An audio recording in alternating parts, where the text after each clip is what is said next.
Hello everyone, and sorry we're so very late tonight. It's just been one of those days. But silent prayer.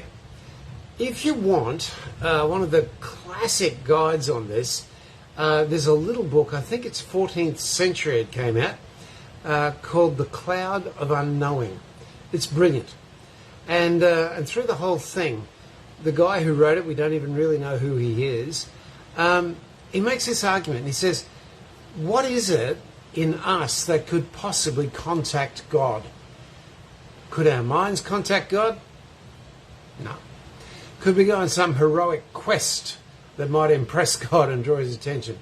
Come on, you're talking about a guy who made the heavens and the earth, you know? And he says there is one thing in us that absolutely resonates with God. God is love. And so he said what we have to learn is to pray from our love, not from our mind, not from anywhere else. Pray from love. Now, the best two stories I know to illustrate this. One from a monastery in France, where the brothers would meet for prayer and do the normal morning prayer. And this old farmer came and joined them. And after morning prayer, the farmer would often just stay in the church, just sitting quietly, half an hour. And they were watching him, and they realised he wasn't speaking. He didn't, his eyes weren't moving, like he was thinking a lot.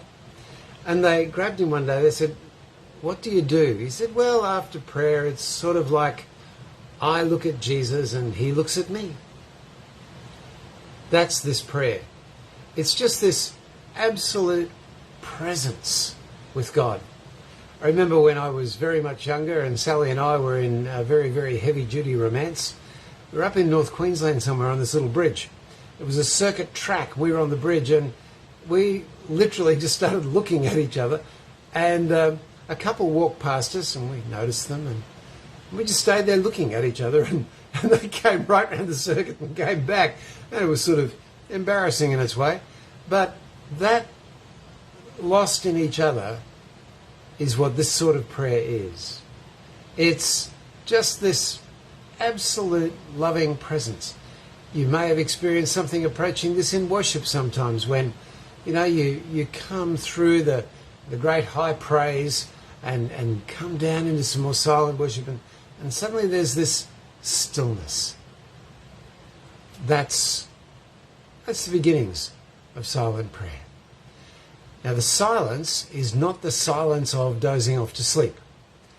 Best way anyone ever described it to me, it's the silence of a thief in a house, totally alert, listening, aware of everything, and utterly quiet.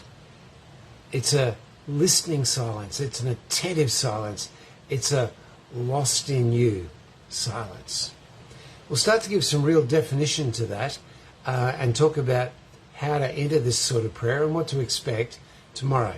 Linda is going to come and talk about approaching God, how to draw near to God if you want to go to this place. And then we'll talk about some of what happens. Anyway, God bless, and we'll see you all again tomorrow. Bye for now.